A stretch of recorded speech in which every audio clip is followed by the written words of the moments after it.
Hey guys, this is Rod Young. I'm coming back to you about this van trip. One man, one van, 28 days in a van traveling the Southwest United States. And if you like these videos, please subscribe button down below. So when I left you guys, I was actually in Kings Canyon National Park. I think that last video I kept saying Kings Mountain. Kings Mountain was actually Kings Canyon National Park.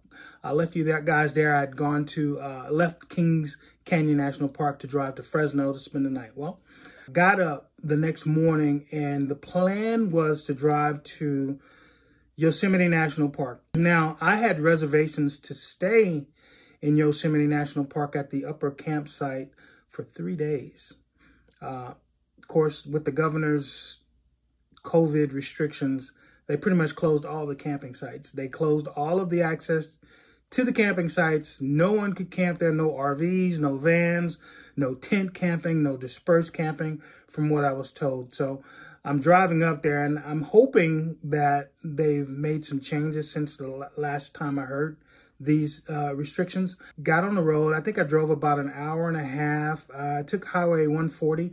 And now there's a couple of ways to get to Yosemite from Fresno. You could actually drive, I think it's 3 different ways. I decided to take the Scenic Route, and the Scenic Route is a road, I think it's 141. It parallels with the Merced River, and from what I was told, this is probably one of the most scenic routes in the country. And I decided to do that, and it was gorgeous. It left nothing to my imagination. It was a beautiful road, and the Merced River was usually on the right-hand side. I would cross over it from time to time, but the road stayed parallel to the Merced River. And I got to the Yosemite Valley sign, the initial sign, and I think it was in the arch opening, the arch entrance. There's like multiple entrances, south, west, east. Got out, took a couple pictures, but when I got out, you could just hear the water. I made it to Yosemite National Park. And it is gorgeous. Look at these mountains. They got us in the valley. Unfortunately, I can't camp out here. There's no dispersed camping because of the governor's order. So I've got to make arrangements to find camping. So I will be doing some asking around. Looks like we got a big sequoia right there. You could hear the water. You could see, the birds, you could hear the birds, and it's just incredible being out in the, with nowhere to really be, no plan other than just to stay for 3 days. So I had plenty of time to do whatever I wanted to do since the plan was to be there for 3 days.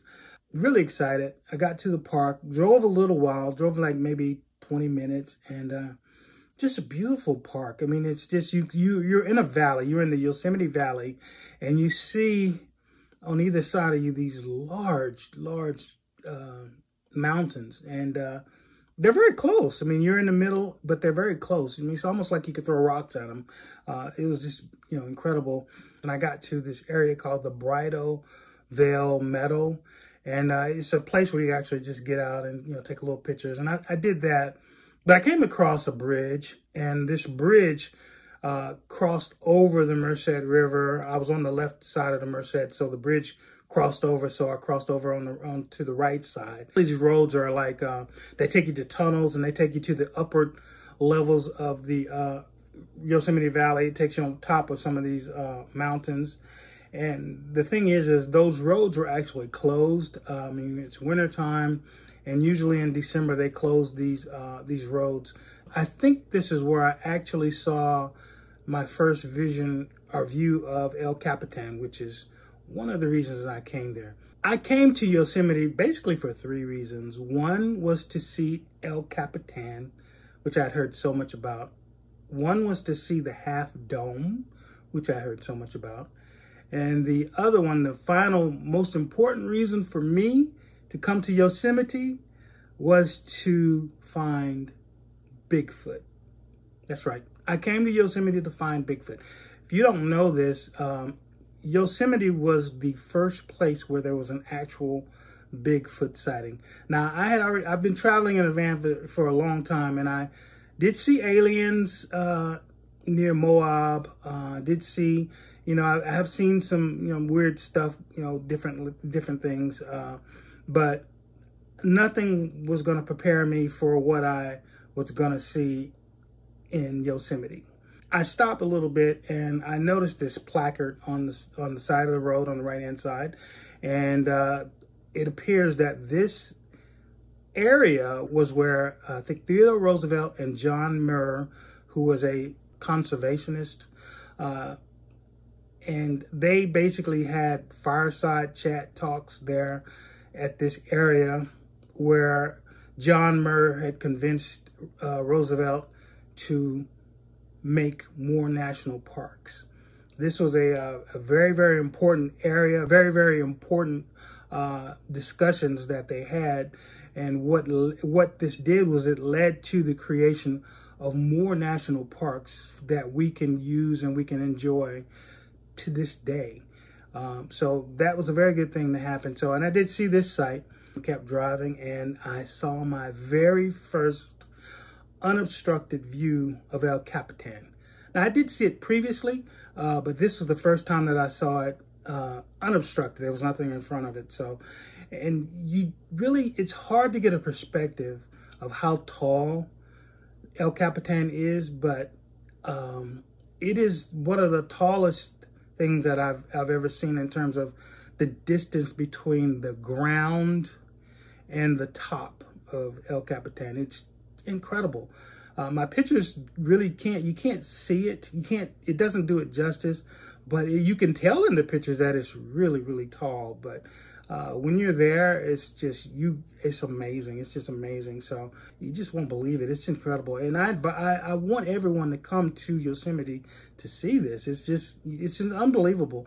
And they also had trails that will take you, you know, near the top of El Capitan. And unfortunately, all those roads were closed. And I understand because I'm sure they have snow on the tops and you don't want to go up there at this time of year. So I'm going to have to come back in the summertime where everything is thawed out, because it is worth it. It is absolutely worth taking some of those trails, whether it's a hiking trail that takes you up to the top or if it's a driving trail that'll take a vehicle up top. It's worth it either way. So unfortunately, everything was closed and I couldn't, but next time I'm going to have to come. So I drive a little further and I get to this area where it's kind of a picnic area, there's a parking lot there. And I decided to get out and just kind of walk around, and it's called the Swinging Bridge area. And not too far, you have the visitor center. There's a chapel there, and there's a lodge there, Yosemite Lodge, not too far from this area. But you could get out and walk through the meadows, which is what I did, and just kind of do some panoramic shots of Yosemite. And it is one of the most beautiful. I understand now why they have so many visitors there. And I understand why the governor did not close the park completely, but he definitely closed a lot of it. And it's December, so it's cold, and I don't think that they were going to have a lot of stuff open anyway.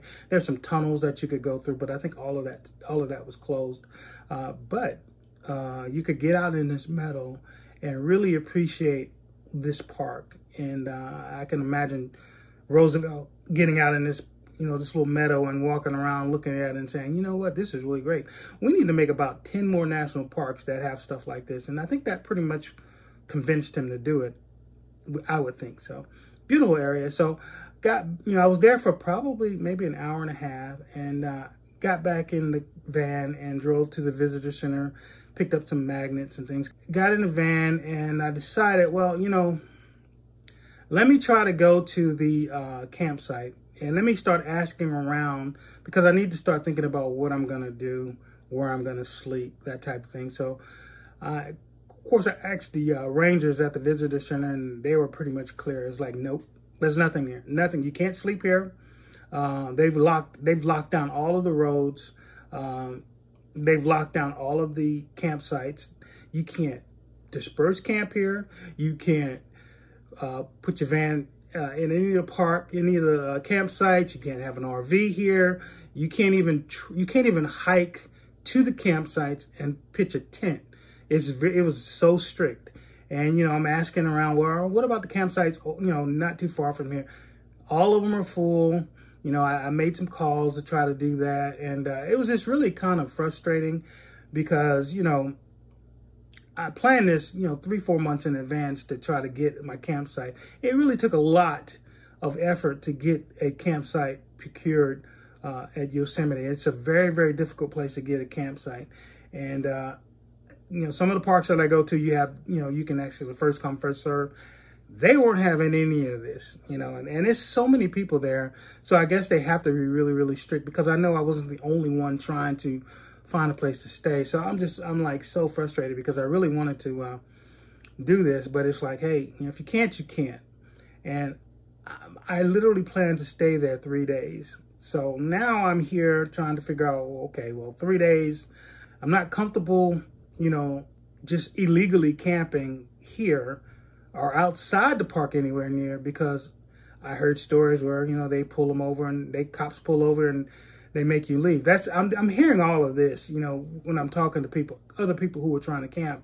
And one person that I talked to did get pulled over, and they ended up having to, I think, go to a gas station, you know, maybe 30 miles away, and just parking in the back behind the gas station and going to sleep. And, you know, they didn't get stopped, but it's just like, I'm not trying to do all of that. I'm not trying to illegal camp like that, get a, you know, knock on my door at 4 o'clock in the morning and telling me I got to keep it moving. I really just, that's not the way I wanted to do this. Now, I do want to camp, and I like to disperse camp, but I'm not gonna put myself in a situation where, you know, I'm a heavy sleeper. Next thing you know, somebody's breaking my windows trying to wake me up, and I'm not gonna do it.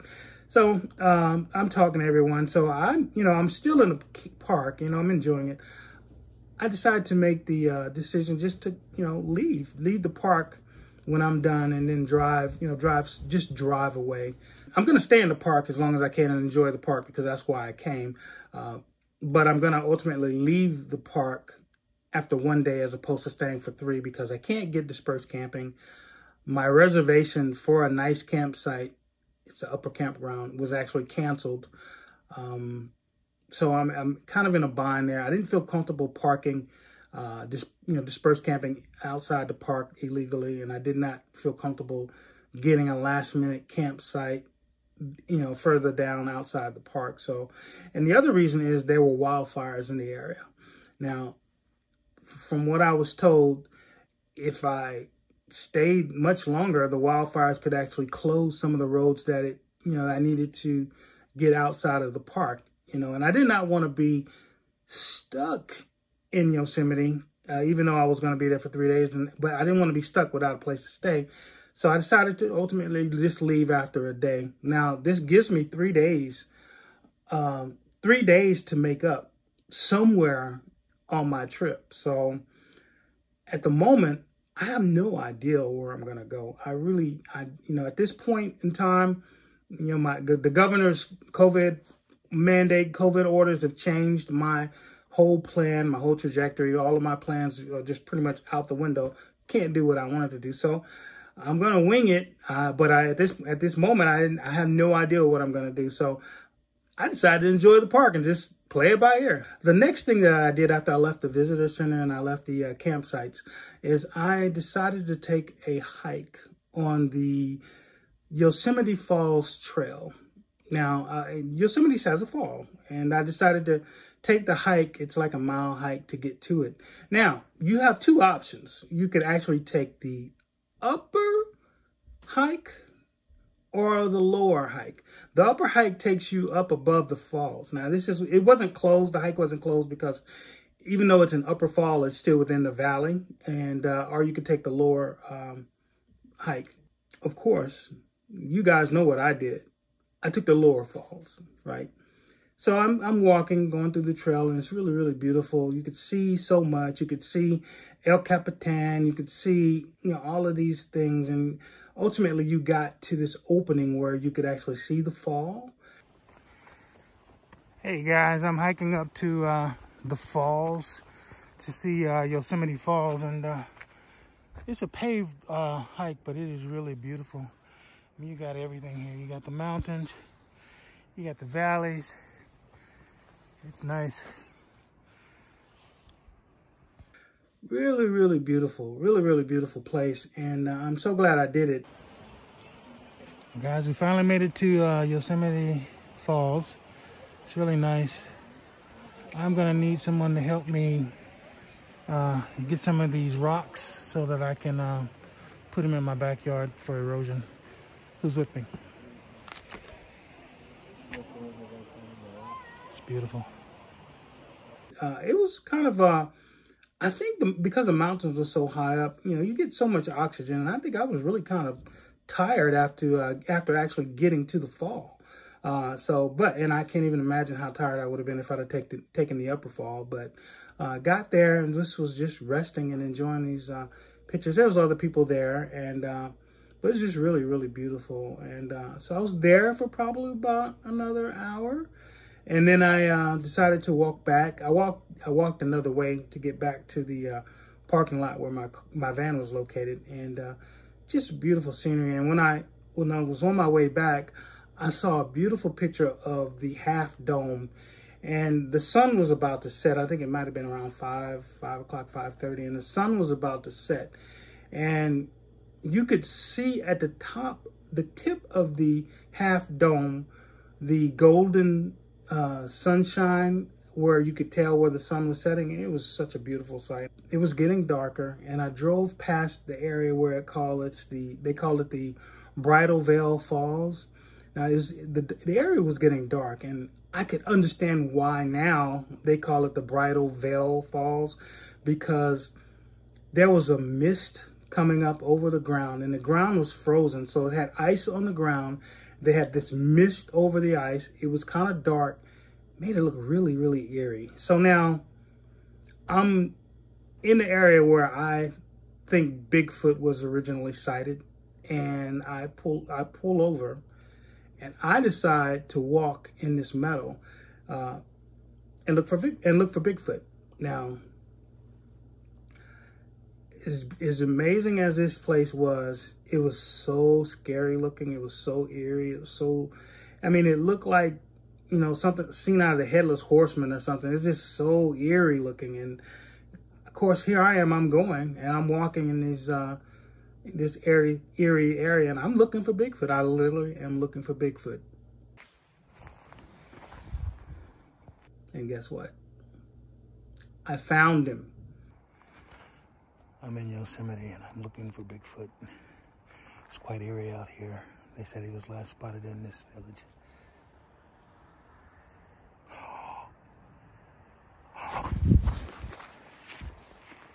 Not only did I find Bigfoot, I found 2 Bigfoot creatures. Now, I don't know if plural, if it's big feet, don't know, but I saw 2 Bigfoot creatures there. Oh my goodness. Oh, there's 2 of them. Oh my God.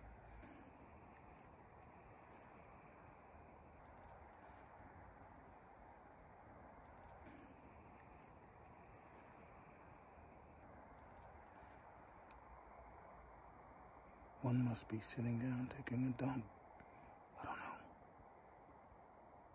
Oh dear. I have camera footage of them. And originally I was walking, and I was very quiet, and I saw them.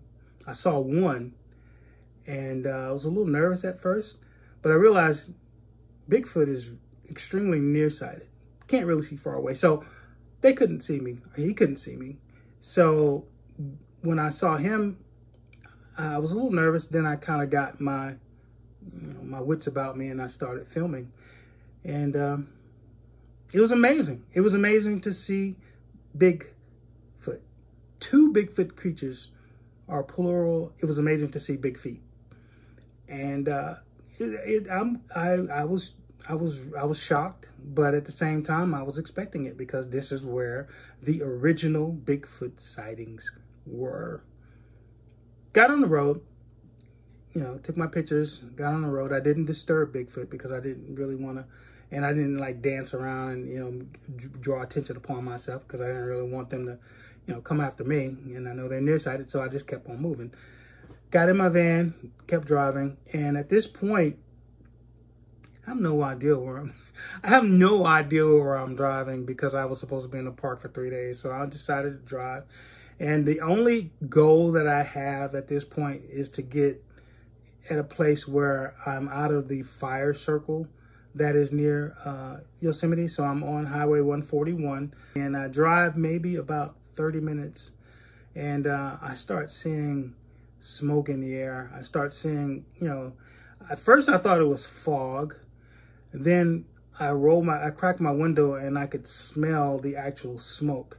And the smoke started getting thicker and thicker and thicker. And I didn't see anything that says the roads were closed or anything like that. But I was kind of near Merced, California, where I started seeing all of this stuff. And I'm just like, wow, this is real. I've never actually been driven through a wildfire. I've never driven through, you know, anything like this where the smoke is so debilitating. It actually looks like fog, and it really affects the vision of your, you know, where you're going. So it's all new to me.